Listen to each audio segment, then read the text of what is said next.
और 10 लीटर तेल बिकता है, 20 लीटर का वाउचर बनाता है। ये पेट्रोल चोर फेसबुक पर पोस्ट कर रहा है। और अभी आए थे अमित शाह जी, उनको पेपर दे दो, ईडी सीबीआई का छापा डलवा देना, उनको जेल भिजवाएंगे। 7 जन्म लगेगा ना तो प्रशांत किशोर का हाथ नहीं पकड़ पाओगे, जेल भिजवाना तो बहुत बड़ी बात है। पिछले 2 बरस में 200 करोड़ रुपया से ज्यादा का संपत्ति अपने पत्नी, अपने बेटी, इन्होंने जमीन खरीदी है करीब 200 करोड़ रुपए का। तो सगाई से शादी के बीच में 38 करोड़ रुपए की जमीन पटना में खरीदी गई है। इतने ईमानदार मंत्री हैं कि हमको 25 लाख रुपया कर्ज लेना पड़ा। ये कह रहे हैं कि हमारे पास पैसा नहीं है। 2.25 करोड़ रुपया डेट वाइज इनके पत्नी के अकाउंट में जारी जमा किया गया है, जिसका कोई प्रमाण नहीं है। नीतीश कुमार जी की हालत जो है आज, उसमें उनके जो मंत्री हैं और उनके जो ऑफिसर हैं, उनका नियंत्रण उन पर नहीं है। और यही कारण है कि पूरे राज्य में जो आम लोगों के विकास के लिए पैसा आ रहा है, उसको बड़े पैमाने पर मंत्री अफसर मिलकर लूट रहे हैं। और उन मंत्री, एनडीए के तमाम लोग और उसमें जितना दिन विपक्ष के लोग रहे, वो भी निर्ममता से बिहार के संपत्ति को लूटने का काम किया है। और यही कारण है कि आप देखिएगा पटना के आसपास में जिधर देखिएगा बड़ा बड़ा बाउंड्री वाल, बड़ा बड़ा आपको जो गोदाम बना है, वो सारा का सारा बेनामी संपत्ति है। और हम लोगों ने उस पर काम किया है, पार्टी ने काम किया है। और सैकड़ों के हिसाब से, एक नहीं सैकड़ों के हिसाब से जमीन खरीदी गई है। सिर्फ पटना में नहीं, दिल्ली, बंगलौर और देश के बाहर भी। हम आपको सीधे तौर से प्रशांत किशोर जी को देना चाहता हूं तो आपको संबोधित करें। और जो इन लोगों का कुकर्म है, वो कुकर्म आप देखेंगे सामने, आपके मन में होगा ये क्या है। इसमें सिर्फ जमीन का डीड है। प्रशांत किशोर जी के हाथ में भी आप देखिएगा मोटा, उसके उनके भी हाथ में 20 डीड है। एक एक डीड का कीमत 20 करोड़ 15 करोड़ रुपया। और जहां आप बैठे हुए हैं पाटलिपुत्र ये कॉलोनी में, उसमें लगभग 20 प्लॉट 20 करोड़ से ऊपर का बिका है। और माननीय मंत्री जी उसको खरीदने का काम किए हैं। तो ये सच्चाई है। हम प्रशांत किशोर जी को, हमारे प्रदेश अध्यक्ष मनोज भारती जी आ गए हैं, हम प्रशांत किशोर जी को देते हैं, वो आपको अपनी बात रखें। बहुत बहुत धन्यवाद। पिछली बार आप लोगों ने गर्मी की शिकायत करी थी, तो इस बार हम लोग तो व्यवस्था नहीं कर पाए। भगवान ने मौसम ठंडा कर दिया है। मैं अपनी नई बात कुछ बताऊं उससे पहले मैं चाहूँगा कि हमारे साथ यहाँ के वरीय अधिवक्ता और पार्टी के हम लोग के सीनियर साथी माननीय गिरी जी हैं। और मैं चाहूँगा कि आपको दिलीप जायसवाल पर हत्या का जो आरोप है राजेश शाह के केस में, जिसमें कि आप सभी साथियों के सामने जिनकी हत्या हुई है, उनकी माँ और बहन, उन्होंने अपनी बात रखी थी। उस केस को हम लोगों ने छोड़ा नहीं है। ऐसा नहीं कि प्रेस कॉन्फ्रेंस किए और छोड़ दिए। उस पर आगे क्या कार्रवाई हुई है वो आपको माननीय गिरी जी बताएंगे। फिर मैं जहाँ से हम लोगों ने ख़त्म किया है वहीं से शुरू करेंगे। तो दिलीप जायसवाल जी पर जो मर्डर का इल्ज़ाम है, उस पर जन सुराज क्या कह रहा है, अभी उस पर क्या प्रगति हुई है, वो माननीय गिरी जी बताएंगे।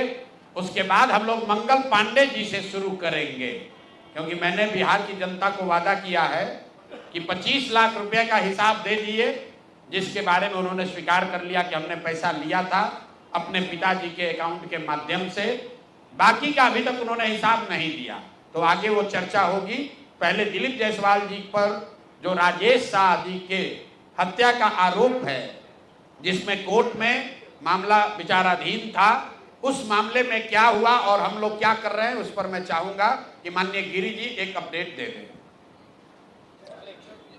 राजेश शाह का जो मर्डर हुआ था और जिसमें उसकी बहन ने कंप्लेंट किया था और उसने कहा था कि उसमें दिलीप जायसवाल जी का हाथ है और वो केस चला नहीं कुछ, उसमें हाईकोर्ट ने आदेश दिया था कि इसका ठीक तरह से इन्वेस्टिगेशन किया जाए, किंतु उसका इन्वेस्टिगेशन बिल्कुल मुजरिम के पक्ष में किया गया और उनको बार बार दिलीप जायसवाल को बचा दिया गया पुलिस वाले भी उसमें इन्वॉल्व थे।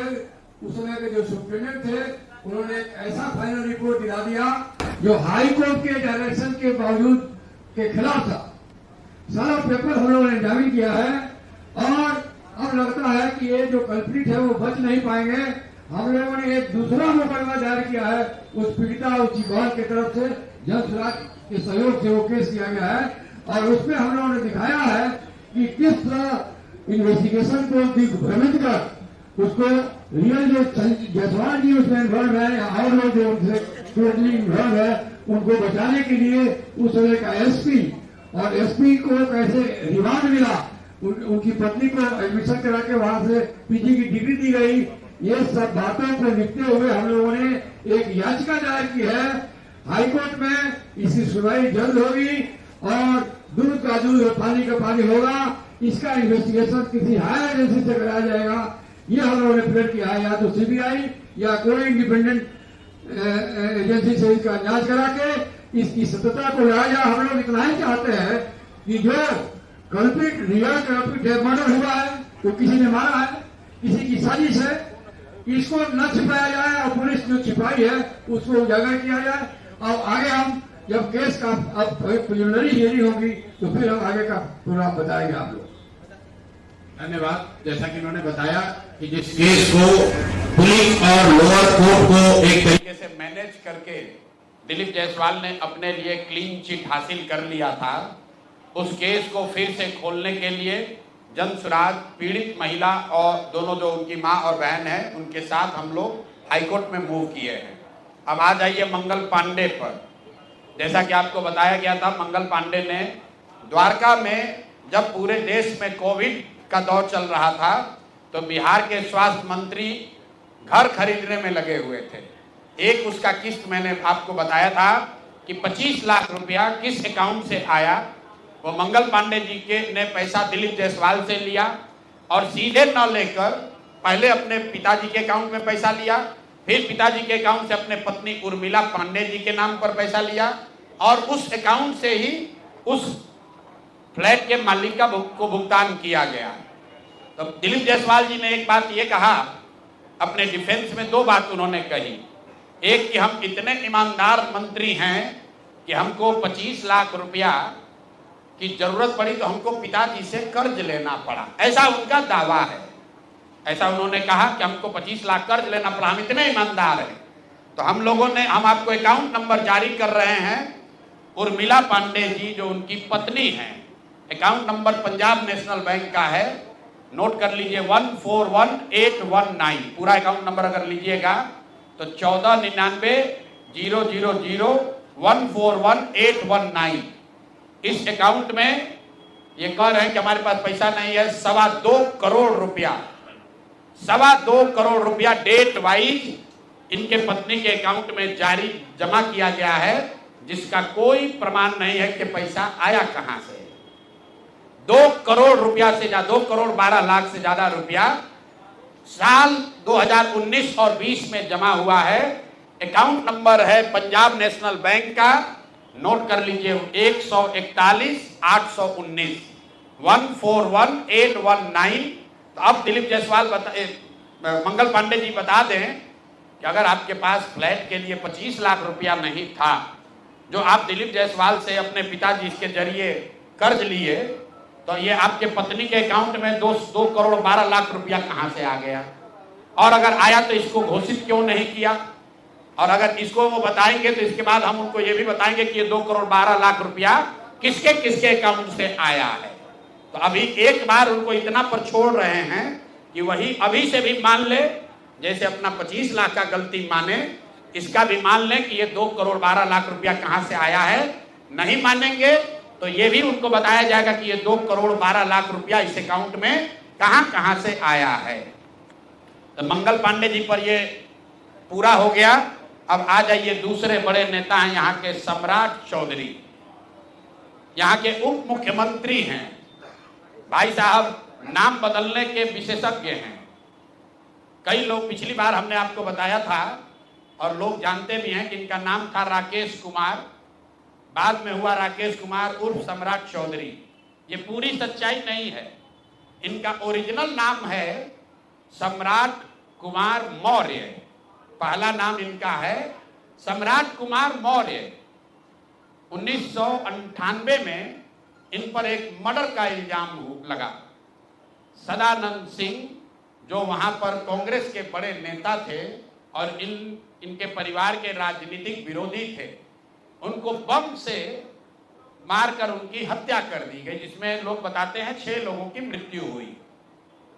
उस केस में आज के सम्राट चौधरी और तब के सम्राट कुमार मौर्य एक्यूज्ड थे, बजाबता जेल गए और 6 महीना के बाद जेल से निकले नाबालिग होने के नाम पर इनको जेल से निकाला गया। तो पहले तो सम्राट चौधरी, उनके समर्थक और चाल चरित्र चेहरा की बात करने वाले भाजपाई, और उससे भी बढ़कर बिहार में भाजपा को, एनडीए को वोट देने वाले लोग एक बार जरा जान जाइए कि आपका उप मुख्यमंत्री मर्डर का एक्यूज्ड है, जेल में रहा है और जेल से सिर्फ इसलिए छूटा क्योंकि इन्होंने प्रमाण दिया कि हम नाबालिग हैं। सदानंद सिंह, उनकी हत्या हुई जिसमें ये नामजद अभियुक्त है, जेल गए। अब दूसरी बात सुनिए, जब ये भाई साहब मंत्री बने, बिना विधानसभा विधान परिषद के सदस्य हुए, इनको मंत्री बनाया गया। तो जब मंत्री बने तो इन पर कम उम्र होने का एक केस हुआ जिसकी वजह से इनको बर्खास्त किया गया। ये बात तो सब लोग जानते हैं और सम्राट चौधरी भी कहते रहे वो मामला तो पुराना है, सब सेटल हो गया है। अब क्या सेटल नहीं हुआ है वो हमसे सुन लीजिए। उस केस के पिटीशन में सुप्रीम कोर्ट में लिख के दिया गया कि इन्होंने जब मैट्रिक का एग्जाम दिया तो मैट्रिक का एग्जाम इन्होंने दिया है सम्राट कुमार मौर्य के नाम से, और सुप्रीम कोर्ट के हलफनामे में यह लिखा गया कि सम्राट कुमार मौर्य उस समय के, इन्होंने इनका एडमिट कार्ड, इनका रोल नंबर वो सब जारी किया, सुप्रीम कोर्ट के दस्तावेज में है। और बिहार विद्यालय परीक्षा समिति जो मैट्रिक का एग्जाम दे कराती है, इनसे पूछा गया सुप्रीम कोर्ट के द्वारा इनके पढ़ाई के एज के बारे में, क्योंकि मैट्रिक के सर्टिफिकेट को ही एज का दस्तावेज माना जाता है। तो उसमें बिहार विद्यालय परीक्षा समिति ने बताया कि सम्राट कुमार मौर्य करके जो विद्यार्थी मैट्रिक की परीक्षा पास करने का दावा कर रहे हैं, ये एक्चुअली 234 नंबर इनको आया था, ये मैट्रिक परीक्षा फेल हो गए थे। ऐसा हलफनामा सुप्रीम कोर्ट में दायर किया गया। तो इसको ध्यान रख लीजिए। 1998 में सुप्रीम कोर्ट में जो दस्तावेज जमा किया गया, जिसके आधार पर सुप्रीम कोर्ट ने इनके एज का निर्धारण किया, उस दस्तावेज के मुताबिक सम्राट कुमार मौर्य मैट्रिक का एग्जाम पास नहीं किए, उनको 234 नंबर आया, उनको फेल कर दिया गया। इसका दूसरा प्रमाण यह है कि 2010 में जब सम्राट चौधरी ने अपना हलफनामा दिया तो उसमें लिखा कि मैं 7वीं पास हूं, 7वीं पास है। तो जो सुप्रीम कोर्ट में दस्तावेज है उसको सम्राट चौधरी ने भी 2010 में स्वीकार किया है। अब मेरा और जन सुराज का सीधा सवाल है पूरे बिहार के युवाओं की ओर से, पढ़े लिखे समाज की ओर से, कि इस राज्य के डिप्टी सीएम ये बताएं कि वो मैट्रिक कब पास किए हैं, किस साल इन्होंने मैट्रिक पास किया। आप लोग पत्रकार बंधु उनसे खाली इतना पूछ लीजिए कि सर किस साल आप मैट्रिक पास किए हैं, क्योंकि 2010 के बाद मैट्रिक का एग्जाम दिए नहीं है। डिग्री लगाए हैं अपने हलफनामा में फर्जी, वो कई बार चर्चा हो गई कि उनका जो डिग्री है वो फर्जी है, डॉक्टरेट कहाँ यूनिवर्सिटी ऑफ कैलिफोर्निया से किए हैं, वो सब बात छोड़ दीजिए। सीधा सवाल, सम्राट कुमार मौर्य जो जिन पर मर्डर का इल्जाम लगा, नाम बदलकर राकेश कुमार किया, वो राकेश कुमार जब अपने सुप्रीम कोर्ट के हलफनामे में कह रहे हैं, बिहार विद्यालय परीक्षा समिति ने कहा कि ये मैट्रिक का परीक्षा फेल कर गए हैं, इन्होंने खुद स्वीकार किया 2010 में कि 7वीं क्लास ये पास हैं, तो फिर ये मैट्रिक का परीक्षा कब पास किए हैं, यही सीधा सवाल है।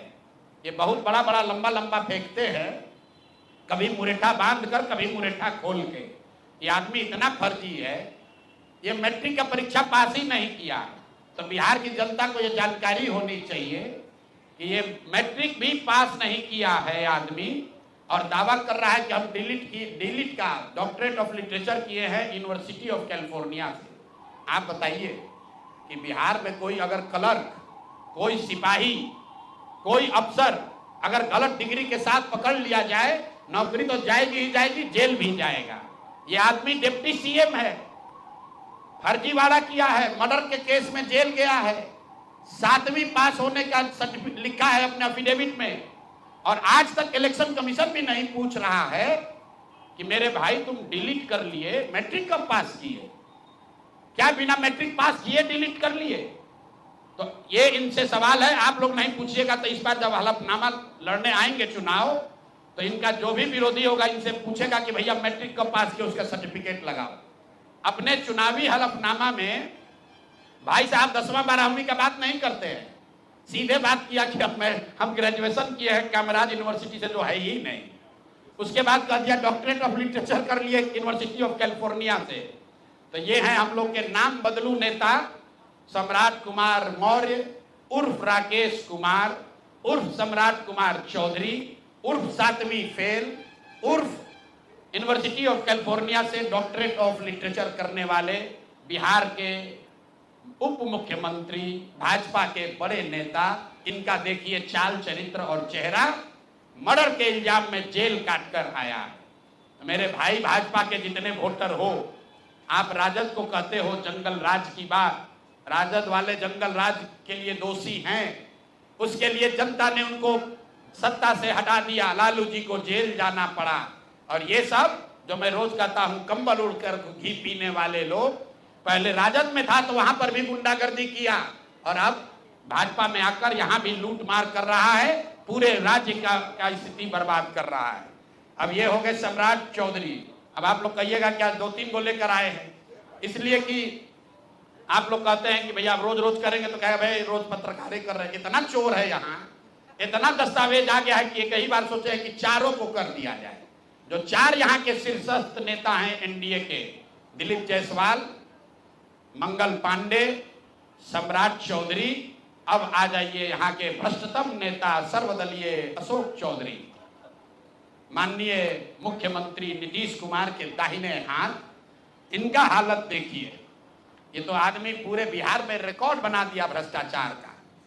हम लोग अभी तक सुनते आए हैं कि लालू जी बेनामी प्रॉपर्टी खरीदते थे, अब इनका देखिए बेनामी प्रॉपर्टी का हालत। ये दस्तावेज इतना है कि जैसा मुन्ना जी बता रहे हैं कि समेटते समेटते हम लोग थक गए कि भाई कितना भेजोगे। हमने अब कह दिया भाई अब और जमीन का कागज मत भेजो। भाई साहब के एक पीए हैं, पीए थे दत्त साहब, योगेंद्र दत्त, नाम याद रखिए। अशोक चौधरी के पीए योगेंद्र दत्त 2019 में, जरा कागज निकाल, 2019 में अशोक चौधरी जी ने 34 लाख रुपया में योगेंद्र दत्त के नाम पर विक्रम में 1 एकड़ जमीन, करीब करीब 1 एकड़ जमीन, 0.7 एकड़, 23 कट्ठा जमीन इन्होंने खरीदा।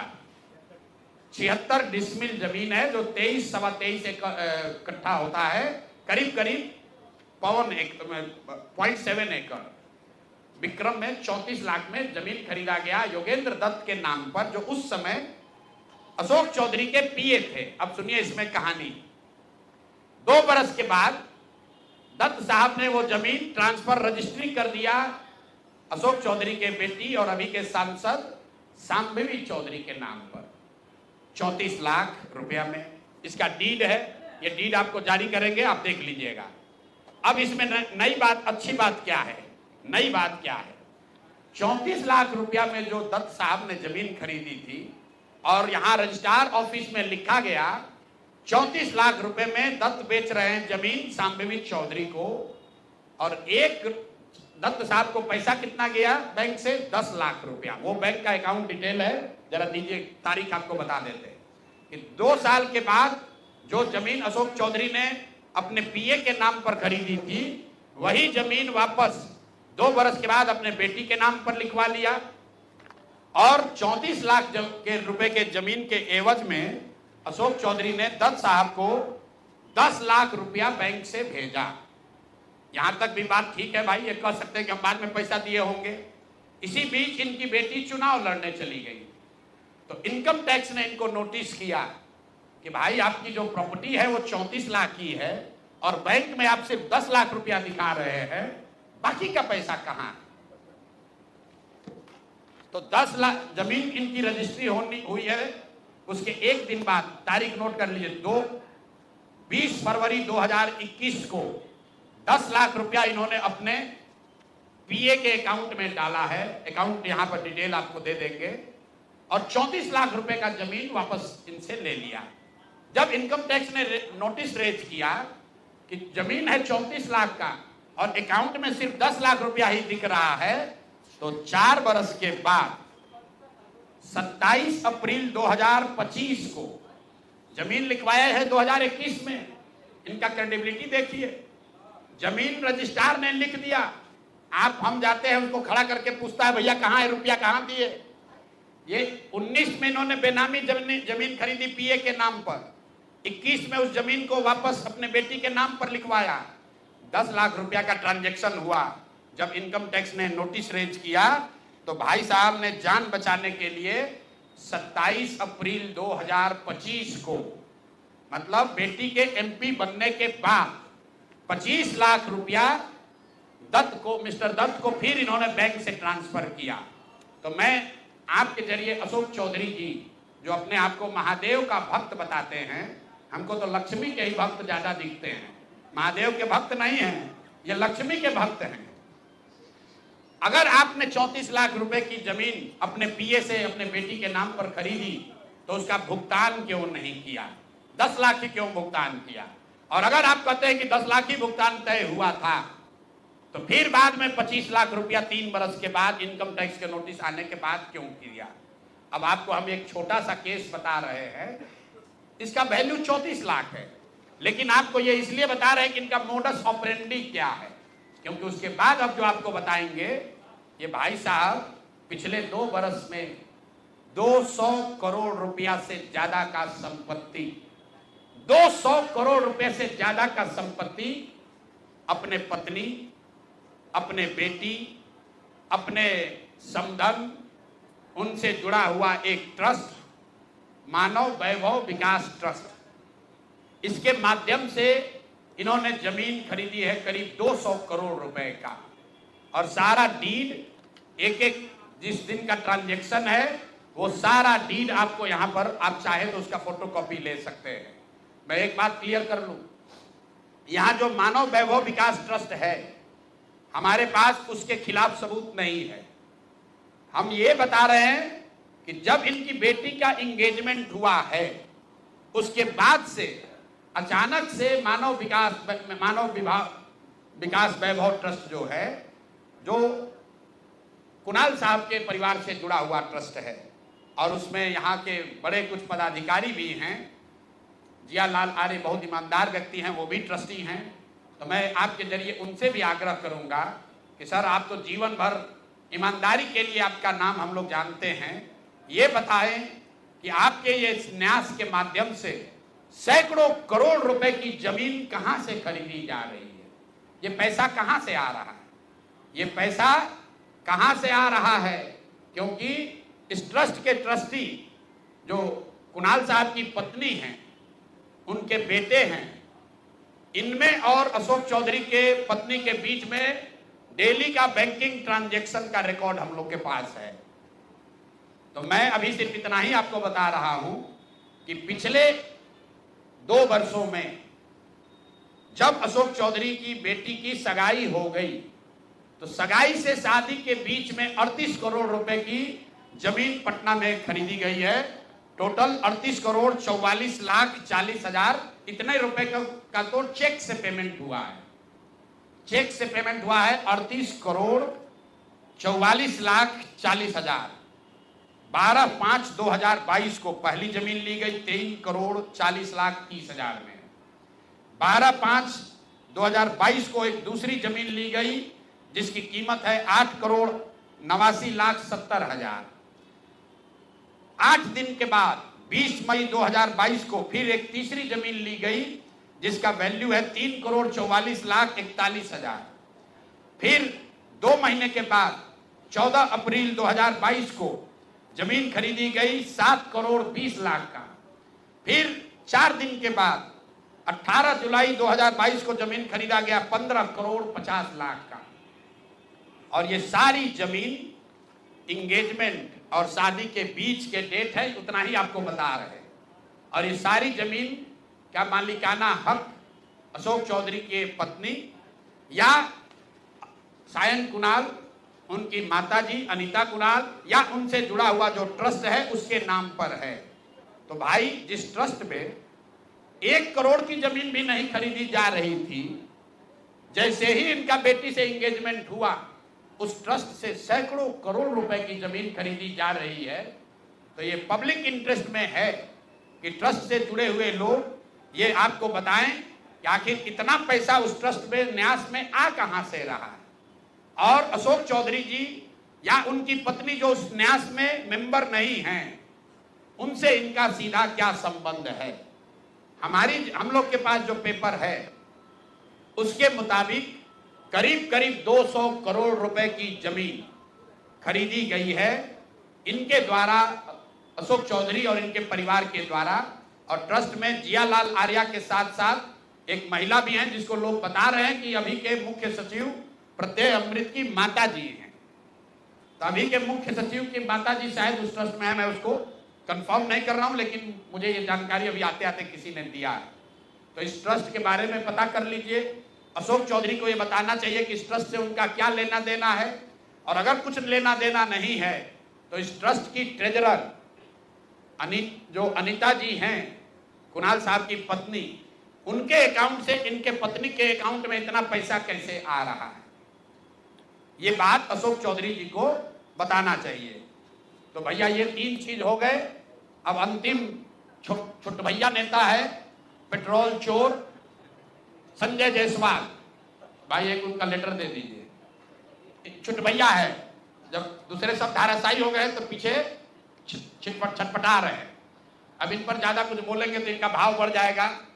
मीडिया वाले भी आजकल इंटरव्यू लेना शुरू कर दिए हैं, क्योंकि प्रशांत किशोर पर ही बोल रहे हैं, जनसुराज पर बोल रहे हैं। इनका पूरा कच्चा चिट्ठा जरा देख लीजिए। चिट्ठी इनका एक पेट्रोल पंप है इनके माताजी के नाम पर बेतिया में। तो हमने कहा कि बेतिया में जब हम पदयात्रा कर रहे थे तो लोगों ने कहा कि 10 वर्षों तक ये भाई साहब वहां एक फ्लाईओवर नेशनल हाईवे का था, वो बनने नहीं दे रहे थे, क्योंकि उससे इनका पेट्रोल पंप का बिक्री कम हो जाता। इन्होंने कहा ना, ऐसा तो कोई बात नहीं है, बेतिया का एक आदमी जानता है। इतना ही नहीं, हम आपको फोटो जारी करेंगे कि जब लोगों का दबाव हुआ तो इन्होंने एक बोर्ड लगाया था बेतिया में, जिसमें लिखा था कि ये फ्लाईओवर का निर्माण मेरी वजह से नहीं, राज्य सरकार के परमिशन नहीं देने के वजह से रुका हुआ है। तो पहला प्रमाण कि फ्लाईओवर का बनना और नहीं बनना और उसका दोष इन पर था, इसका प्रमाण ये है कि इन्होंने खुद से सार्वजनिक तौर पर एक बोर्ड लगाया था कि फ्लाईओवर का निर्माण मेरी वजह से नहीं, राज्य सरकार से परमिशन नहीं मिलने के वजह से रुका हुआ है। अब इसका आगे सुन लीजिए।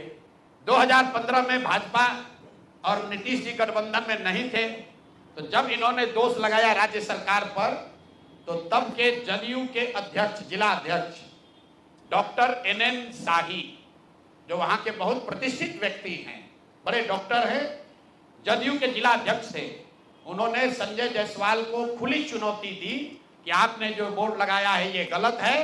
टाउन हॉल में दोनों में सार्वजनिक चर्चा हुई थी, दोनों को करीब हजारों लोगों के सामने इस बात पर बहस हुआ कि आखिर फ्लाईओवर का निर्माण क्यों नहीं हो रहा है। उसके बाद पेट्रोल पंप से इनका कितना प्यार है ये समझ लीजिए। ये है गरिमा देवी सिकारिया, जो अभी वहां नगर की महापौर हैं। इनका लेटर है पत्रांक NMO 242532 डेटेड 14/8/2024, 14/8/2024 मतलब 14 अगस्त 2024 को।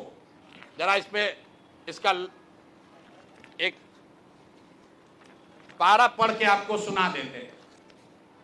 ये गरिमा देवी सिकारिया ने जब अस्थाई समिति की पूरी बैठक हुई बेतिया नगर निगम के, उसके महापौर के तौर पर गरिमा देवी सिकारिया ने नगर आयुक्त को चिट्ठी लिखी। उस चिट्ठी का एक हिस्सा पढ़ रहा हूं आपको, इसके कोट।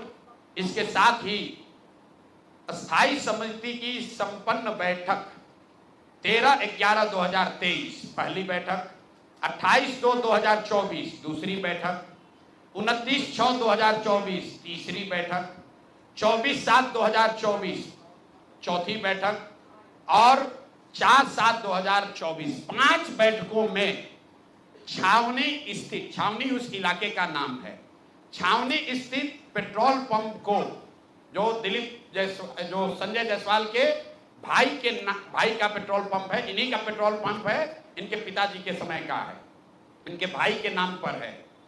सुनिए क्या लिखा हुआ है। छावनी स्थित पेट्रोल पंप को ईंधन के अत्यधिक बिल एवं भ्रष्टाचार को देखते हुए पेट्रोल पंप बदलने का निर्णय लिया गया था और साथ ही ये तय किया गया था कि 15 अगस्त के बाद समिति के निर्णय के बाद जो भी वहां पर पेट्रोल बिका है उस सब के भुगतान पर पूर्णतः रोक लगाया जाए। ऐसा इसलिए किया गया कि वहां नगर निगम के सफाई की गाड़ियों के बिल के नाम पर 5 करोड़ रुपया मंथ वाइज आपको ये जारी कर रहे हैं। 5 करोड़ रुपया, 5,86,67,033 रुपए का इन्होंने भुगतान उस पेट्रोल पंप को नगर निगम ने किया है। और स्थायी कमेटी के 5 बैठकों में ये पाया गया कि ये ज्यादातर भुगतान फर्जी है, गलत है, ज्यादा बढ़ा कर लिया जा रहा है। स्थायी कमेटी के अभी की महापौर गरिमा सिकारिया ने नगर आयुक्त को लिखा कि भाई 5 बैठक पर निर्णय हो गया कि इस पेट्रोल पंप से हम लोग को तेल नहीं लेना है, इसका भुगतान 15 अगस्त से बंद कर दिया जाए। उसके बावजूद ये अफसरों पर दबाव बनाकर नगर के अधिकारियों के साथ मिलकर सारा जो वहां नगर निगम का सरकारी गाड़ी है, जो सरकारी तेल की खरीद होती है, वो इसी पेट्रोल पंप से कराते हैं और 10 लीटर तेल बिकता है, 20 लीटर का वाउचर बनाता है। ये पेट्रोल चोर फेसबुक पर पोस्ट कर रहा है। कहा हमको कि हिंद महासागर में जाएगा, हिंद महासागर में जाओ या लाल सागर में जाओ, मेरा नाम प्रशांत महासागर है, इसमें डूबोगे तो कहीं पता नहीं चलेगा कहां जाओगे। और इनको अंतिम बार कह रहे हैं, आज इतने पर इनको छोड़ रहे हैं। पेट्रोल चोर हो, तुम्हारी औकात इतनी है, इतने पर रहो, अपने से ऊंचा उछलने की कोशिश मत करो। भाषा का विषय का ज्ञान नहीं है, न शकल न सूरत, अब बड़ा बड़ा बात कर रहे हैं। बात करता है बाप दादा के, आपके पिताजी बहुत बड़े सज्जन व्यक्ति थे, मदन जायसवाल जी का बहुत इज्जत है, आपकी इज्जत कुछ नहीं है। आप भाजपा छोड़कर भाग गए थे, राजद पे चुनाव लड़ा, 5,500 वोट आया। सुधीर शर्मा जी बैठे हैं, ये कहानी बताएंगे, हैं? सुन लीजिए, मदन जायसवाल जी बड़े व्यक्ति थे और ये आदमी पेट्रोल का वाउचर चोरी करने वाला हम पर उंगली उठाएगा। हिंद महासागर में जाओ, डूब लो। और अभी आए थे अमित शाह जी, उनको पेपर दे दो, ईडी सीबीआई का छापा डलवा देना, हमको पकड़ लेना, यही खड़े हैं। कहा है ना कि हमको जेल भिजवाएंगे। 7 जन्म लगेगा ना तो प्रशांत किशोर का हाथ नहीं पकड़ पाओगे, जेल भिजवाना तो बहुत बड़ी बात है। तो भैया तेल का चोरी करते हो, इतने पर रहो, इससे ज्यादा चोरी करने का औकात भी तुम्हारा नहीं है। अब बाकी जो देखिए बड़ा बड़ा औकात वाला है, कैसे 100 करोड़ रुपया लूटा। तुम तो पेट्रोल का फर्जी वाउचर बनाते हो, तो भैया यही काम करो, इतने पर रहो। बहुत बहुत धन्यवाद। संजय जायसवाल जी पर मैं चाहूंगा 2 मिनट, सुधीर जी उनके पुराने कोलीग हैं मदन जायसवाल जी के, इनसे जरा भी सुन लीजिए। आपने तो सारी बातें बताई थी, लेकिन सच बात यह है कि व्यक्ति मदन जायसवाल जी, जैसा प्रशांत जी ने कहा, फाउंडर थे और भले आदमी थे, हम लोगों के साथ पदाधिकारी थे। वो आदमी जोर देकर एक अदना विधायक के टिकट के लिए उनको भाजपा छोड़वा दिया, राजद में लेकर चला गया बेइज्जत करके। और वहां जब चुनाव लड़ा, जिसकी जमानत जब्त हो गई, 6,000 वोट आया, फिर राजद का जिला अध्यक्ष बनता है। राजद का इंस्ट्रूमेंटल उस समय का जो तथाकथित जंगल राज था, उस जंगल राज में कारनामों में शामिल होता है और उसके बाद फिर बाद में जब वहां लगा कि सफलता नहीं मिलेगी तो भाजपा में मदन जायसवाल जी किसी प्रकार आए और इसी भाग दौड़ में उनकी मृत्यु हो गई।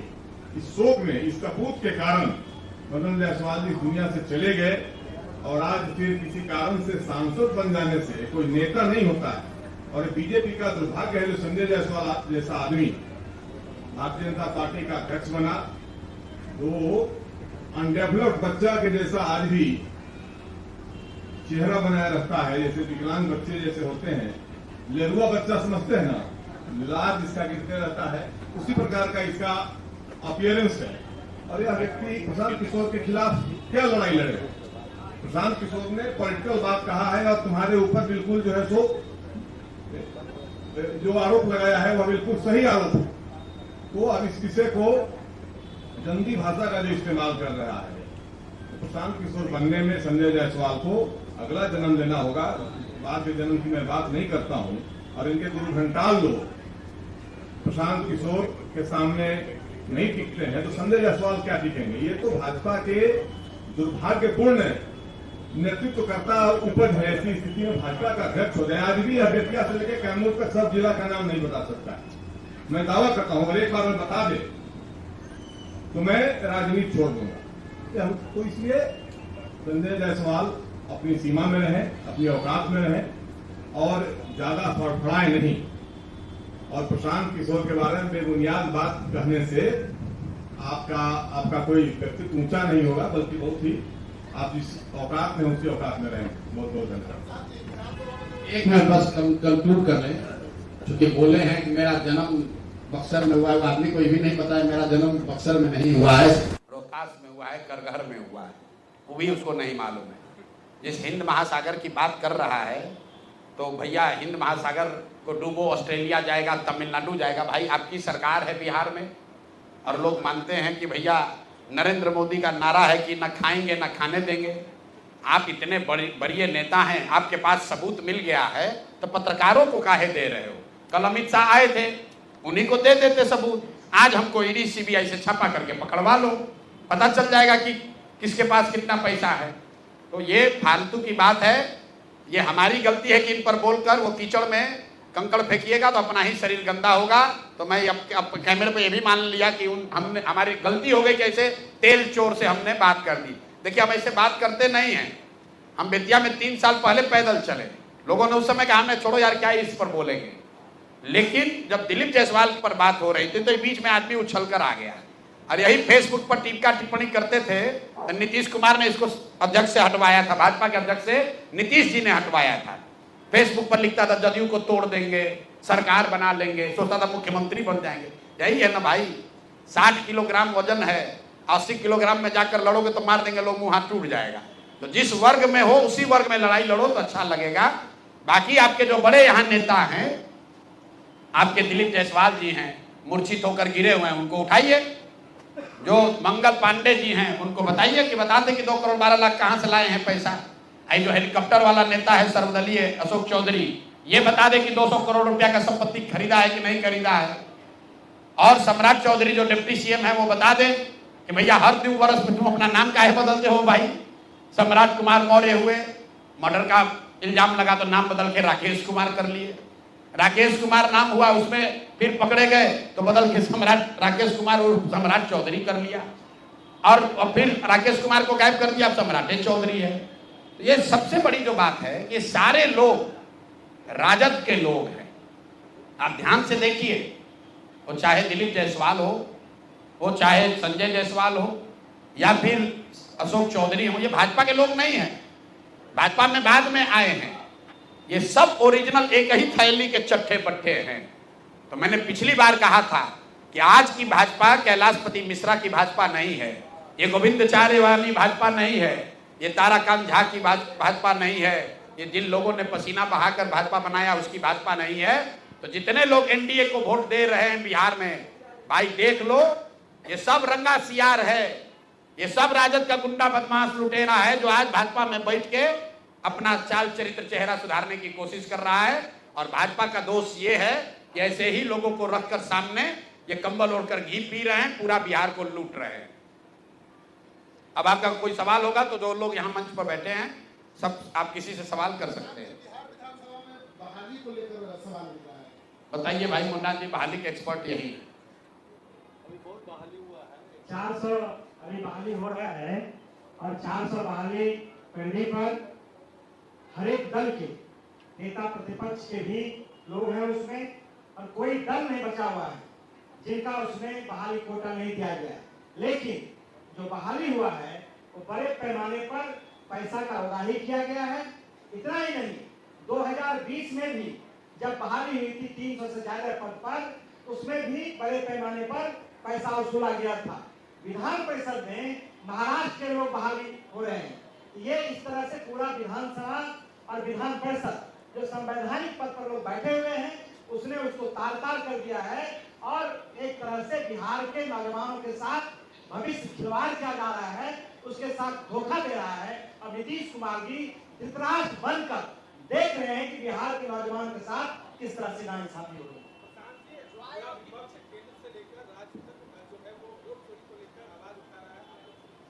कौन चुप है?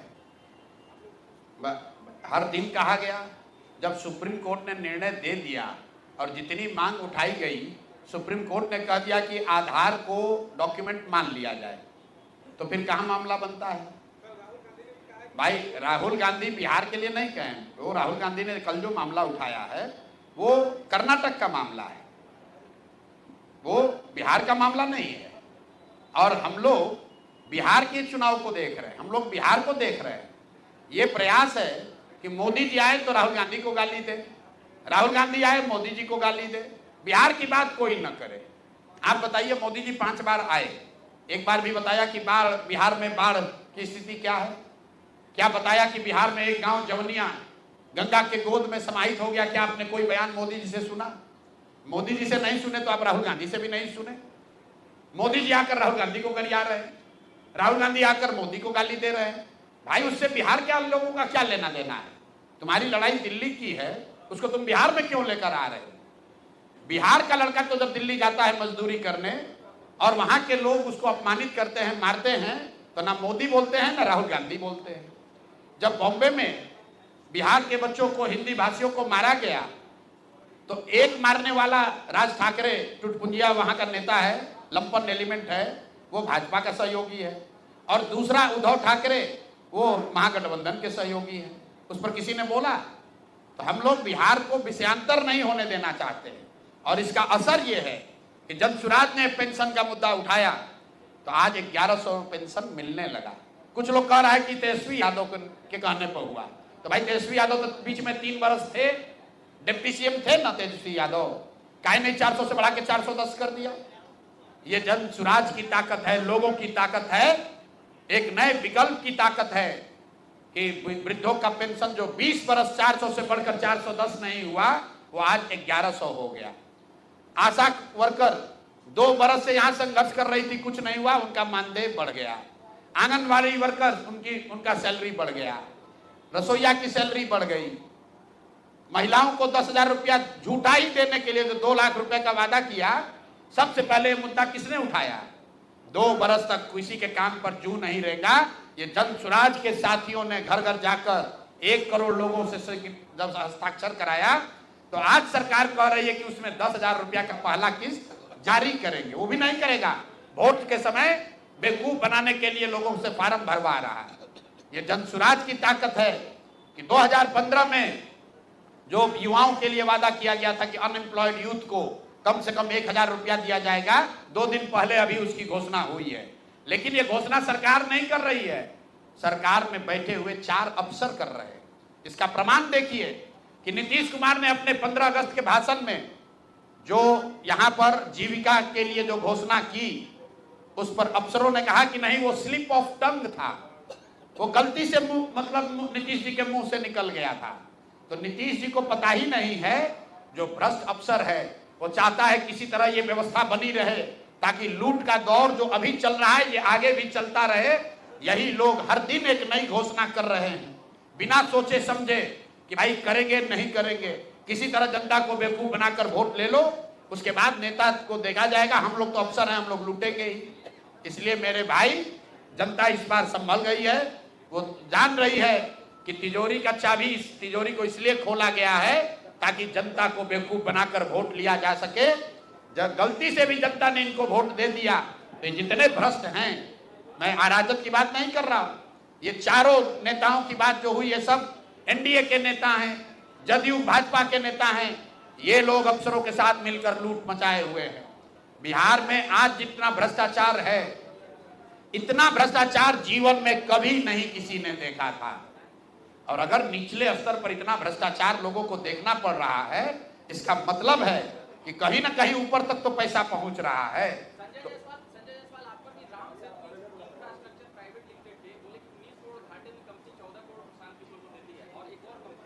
आप पहले आपका भी ट्रेनिंग आरएसएस में हुआ है, आपको उत्तर दे देते हैं। जिस संजय जायसवाल बोले ना कि आपको समझ में नहीं आएगा और आपके नेताओं को भी समझ में नहीं आएगा, जिस राम सेतु पुल की वो रामखी की बात कर रहे हैं, भैया सब लोग नोट कीजिए, हमको संजय जायसवाल पूछते हो। रामकी जो है अयोध्या राम रेड्डी इस संसद में डिक्लेयर्ड देश के सबसे ज्यादा पैसे वाले सांसद हैं, जिनका डिक्लेयर्ड वेल्थ संसद के रिकॉर्ड में देख लेना 750 करोड़ है। कितना है? 750 करोड़। तो वो जो डोनेशन है वही अयोध्या राम रेड्डी ने दिया है।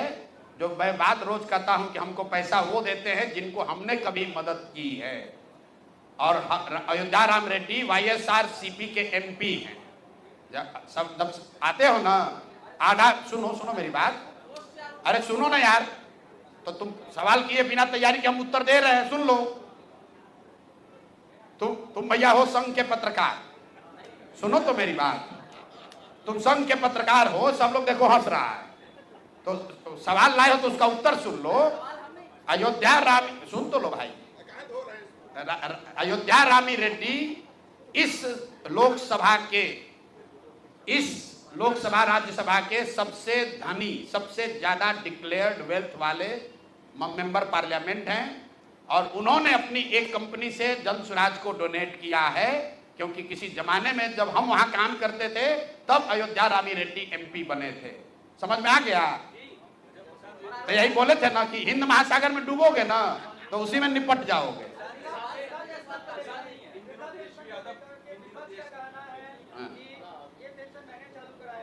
आए? ये पेंशन मैंने चालू कराया, 1100 रुपया पेंशन मिल रहा है, लेकिन वो धरातल पे नहीं जा रहा है। क्यों? क्योंकि जिला लेवल पे, राज्य लेवल पे बहुत जगह बायोमेट्रिक काम। ठीक बात है, पेंशन तो मिल नहीं रहा है। जो घोषणा हुई है, कम से कम सरकार, मैंने तो पहले कहा कि घोषणा तो अफसर कर रहे हैं, इस डेस्परेशन में कर रहे हैं किसी तरह सरकार बच जाए कि हमारा सल्तनत चलता रहे। रुको भाई, अरे नहीं पहुंच रहा है तो मालूम है, लेकिन ये जो बात है कि क्या इसको जांच लिया जाए कि क्या राजद के कहने पर या उनके दबाव में हुआ है। तो भाई राजद पिछले 10 वर्षों में 3 बरस तो तेजस्वी यादव खुद ही डिप्टी CM थे। तो अगर उनको वृद्धों के, विकलांगों के, विधवाओं के पेंशन की चिंता थी तो जब वो डिप्टी CM थे तो 400 से बढ़ाकर 450 क्यों नहीं किया? आज क्यों ध्यान में आ रहा है? ये पेंशन की बात अगर आप गंभीरता से समझना चाहते हैं, बिहार में इसकी चर्चा ही सबसे पहले प्रशांत किशोर ने की है। और हम झूठ नहीं बोलते हैं इन बातों पर। हम जब यहाँ 2015 में थे तो हमें इसकी जानकारी नहीं थी। जब मैं पदयात्रा में गया, मुझे ये सामने दिखा, तब मैंने ये बात कहनी शुरू की। हमको जो नहीं मालूम है हम पहले कहते नहीं मालूम है। 2015 में हमने बहुत घोषणा कराई, लेकिन पेंशन की बात हमने नहीं की थी, क्योंकि प्रशांत किशोर को नहीं मालूम था कि नीचे 400 रुपये पेंशन मिलता है और इससे इतनी लोगों की परेशानी है। जब पदयात्रा में हम चले, लोगों की परेशानी समझ में आई, तब से हर भाषण में 3 बरस से चिल्ला रहे हैं कि भाई 400 का पेंशन बढ़ना चाहिए। अशोक चौधरी एक ट्रस्ट का यूज करके 200 करोड़ रुपया घपला कर दिया। ये नहीं बोले, ये शब्द आपके हैं। मैंने जो कहा कि अशोक चौधरी ने पिछले 2-3 वर्षों में करीब करीब 200 करोड़ रुपए की प्रॉपर्टी खरीदी है। उस प्रॉपर्टी के खरीदने वालों में एक ऐसे ट्रस्ट का नाम है जिसका हम लोग बहुत सम्मान करते हैं। मैंने जो कहा सुने नहीं, किशोर कुणाल जी का मैं बहुत सम्मान करता हूं। उनकी पत्नी उस ट्रस्ट की ट्रेजरर है और जियालाल आर्या उस ट्रस्ट के चेयरमैन हैं, जो यहाँ के बहुत ईमानदार ब्यूरोक्रेट रहे। तो मैंने सिर्फ ये कहा कि उस ट्रस्ट के नाम पर इतना सैकड़ों करोड़ का जो प्रॉपर्टी खरीदा जा रहा है, तो इन माननीय लोगों को, अनीता जी को, जियालाल आर्या जी को ये बताना चाहिए कि भाई हम लोग का अशोक चौधरी से कोई लेना देना नहीं है, ये पैसा ट्रस्ट में कहां से आया है, मानव वैभव विकास न्यास में कहां से पैसा आया है, उनको बता देना चाहिए, ताकि उनकी जो छवि है उससे अशोक चौधरी को न जोड़ा जाए। अशोक चौधरी कैसे बेनामी संपत्ति खरीदते हैं उसका तो मैंने आपको पूरा एग्जाम्पल दिया कि अपने पीए के नाम पर जमीन खरीदा, फिर पीए से अपने बेटी के नाम पर ट्रांसफर कराया, पैसा नहीं दिया, जब इनकम टैक्स ने नोटिस भेजा तो 4 वर्ष के बाद उठाना पूर्ति कर रहे हैं। ये तो पूरा आपको प्रमाण दिया है। मेरे कहने का मतलब है कि एक ट्रस्ट एक्ट के तहत जो 17 संशोधन हुआ था, जो पहले 7.5% था कि कोई भी जो टोटल प्रॉफिट का कोई भी कंपनी 7.5% ही डोनेट कर सकता है, अब है कि कितना भी कर सकता है। तो क्या आप जब सत्ता में आएंगे या कानून बनाने योग्य होंगे, आप ये सब जो मेरे भाई अभी हम देखिए, मैं उस ट्रस्ट पे टिप्पणी नहीं करना चाहता हूं, क्योंकि मेरा अभी भी सुनिए, वो ट्रस्ट एक्ट जो है वो केंद्र सरकार का मामला है, हम सरकार में आएंगे क्या करेंगे वो बात की बात है। हम इतनी बात कह रहे हैं कि अशोक चौधरी पर सीधा इल्जाम लगा रहे हैं कि ये 200 करोड़ रुपए का नामी बेनामी प्रॉपर्टी इन्होंने खरीदा है। उसमें जब जांच के क्रम में जो पेपर आए उसमें इस ट्रस्ट का नाम बड़े पैमाने पर दिख रहा है। तो हम उनसे आग्रह ये कर रहे हैं कि आप तो इस समाज के ईमानदार लोग हैं, ईमानदार समझे जाने वाले लोग हैं, अगर आपका नाम, जैसे अशोक चौधरी की पत्नी का भी नाम उसी में है और ट्रस्ट का भी नाम उसी में है और ज्वाइंट डीड हुआ है, तो ट्रस्ट को यह क्लियर कर देना चाहिए कि भाई हमारा इनसे कोई लेना देना नहीं है, इल्जाम अशोक चौधरी पर है। ट्रस्ट को सूचिता के हिसाब से ये मोरालिटी है कि न्यास के लोग, चूंकि वो बहुत बड़े लोग हैं, उनको ये क्लियर कर देना चाहिए कि हम लोग का इनसे कोई लेना देना नहीं है। उसका मैंने एक कॉन्टेक्चुअल बात भी बताई कि ये सब कुछ शुरू हुआ है जब अशोक चौधरी की बेटी की सगाई हुई है। मैंने डेट बताया, सगाई हुआ और सगाई के बाद हर 10 दिन पर 2 करोड़ 5 करोड़ 10 करोड़ का संपत्ति आप खरीद रहे हैं। तो या तो ट्रस्ट के पास बहुत पहले से सैकड़ों करोड़ रुपए थे जिसका वो अब इस्तेमाल कर रहे हैं, या फिर उनको अचानक से कहीं से इतना पैसा मिल रहा है। ये ट्रस्ट के लोगों को बताना चाहिए। प्रशांत जी, आपके पास जो भी साक्ष्य हैं निकाम के खिलाफ में, क्या कोर्ट में जाएंगे, क्या लीगल एक्शन? ना, कोर्ट में, जनता के कोर्ट में है। हमने पहले कहा हम लोग कोई इन्वेस्टिगेटिंग एजेंसी नहीं है। जनता के हित में जो जानकारी हम लोग के पास आती है, हमारे पास बोरा भर के कागज रखा हुआ है और हम इस पर पढ़ना नहीं चाहते। नहीं, सुनिए, हम इस पर पढ़ना नहीं चाहते। आपने पिछली बार पूछा था तो हमने कहा था ये फुलझड़ी है। अब देखिए पटाखा, नीतीश कुमार का मंत्री 200 करोड़ रुपए का प्रॉपर्टी यहां खरीद रहा है। देखिए पटाखा की यहाँ का डिप्टी सीएम मर्डर का एक्यूज है, जेल काट के आया है, फर्जी डिग्री लगाया, वो तो छोड़िए, मैट्रिक पासे नहीं किया है। देखिए तमाशा कि भाई एनडीए का मंत्री तेल चोरी कर रहा है, फर्जी वाउचर लगा रहा है। तो ये आपको बता रहे हैं लोग, ऐसा नहीं है कि कोई दूसरा मंत्री के पास हमारे पास कागज नहीं है, सबके लिए शिकायत है। लेकिन बिहार सरकार में जो 4 सबसे भ्रष्ट नेताओं की चर्चा है, उन 4 नेताओं के बारे में आपको बता रहे हैं। कर देंगे, बस दशहरा खत्म होगा और सूची के लिए आपको प्रेस कॉन्फ्रेंस के लिए बुलाएंगे।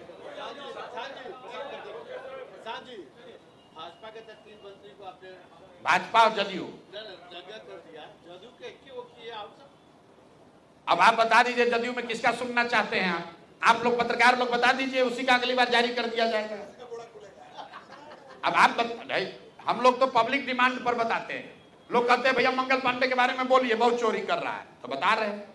तेजस्वी यादव के बारे में क्या कहेंगे? बिहार अधिकार यात्रा पे कामा पहुंचे, वहां पे उन्होंने कलम तरीका बताया। देखिए, मैंने पहले कहा है कि राजद और तेजस्वी यादव कलम वाले नहीं, कट्टा वाले नेता है। कल मैंने भी एक वीडियो देखा है और आपके माध्यम से इस बात को अच्छा हुआ आपने उठाया। मेरे भाई, कलम हम लोग के लिए सरस्वती है। हर बच्चे के लिए हम लोग सरस्वती के पैर के नीचे अपना कलम और किताब रखते हैं कि हम लोग को कुछ ज्ञान होगा। जीवन में पहली बार मैंने देखा कि कोई नेता कलम को ऐसे फेंक रहा है जैसे लग रहा है कि वो फूल फेंक रहा हो, कोई टॉफी फेंक रहा है।